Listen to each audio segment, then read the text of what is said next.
মনোবীক্ষণ polyclinic, চিকিৎসার জগতে এক দশক। এখন এখানে সব বিষয়ে ডাক্তারবাবু একসাথে তলায়। ফোন করুন 7477799515 এই নম্বরে।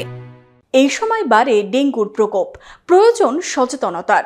ডেঙ্গু প্রতিরোধে মানুষকে সচেতন করতে তাই শামসেরগঞ্জ ব্লক প্রশাসনের পক্ষ থেকে একটি সচেতনতামূলক র্যালি করা হলো শনিবার।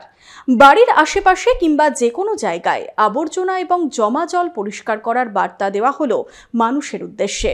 বহরমপুর শহরেই 4 star deluxe premium hotel with luxury and comfort golden retreat. এখানেই জেলার একমাত্র ডিস্কোথেক, আছে রেস্টুরেন্ট, লাউঞ্জ বার, অত্যাধুনিক gym, spa, swimming pool, club মেম্বারশিপের সুযোগ। বহরমপুর শিল্প তালুকে গোল্ডেন রিট্রিট।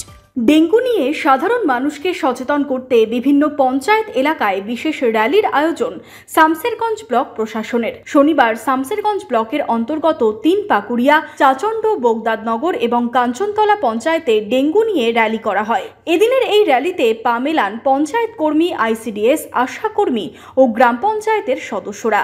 ডেঙ্গু প্রতিরোধে জনসচেতনতার পাশাপাশি নোংরা আবর্জনা এবং জমা জল পরিষ্কার করার বার্তাও দেওয়া হয় পঞ্চায়েতের পক্ষ থেকে। বেশ কিছুদিন ধরেই শামসেরগঞ্জের বিভিন্ন প্রান্তে ডেঙ্গুর প্রকোপ চিন্তা বাড়াচ্ছে। মশাবাহিত রোগ নিয়ন্ত্রণে সাধারণ মানুষকে সচেতন করতেই ব্লক প্রশাসনের পক্ষ থেকে চলে শনিবারের এই অভিযান। ডেঙ্গু সচেতনতার জন্য আমরা র্যালি করছি।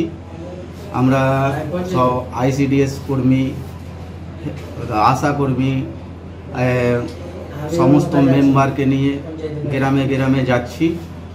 সমস্ত ইমামদেরকে নিয়ে, বাড়ি বাড়ি ইমাম সবাইকে নিয়ে ওই সচেতনতার জন্য গ্রামে গ্রামে যাচ্ছি।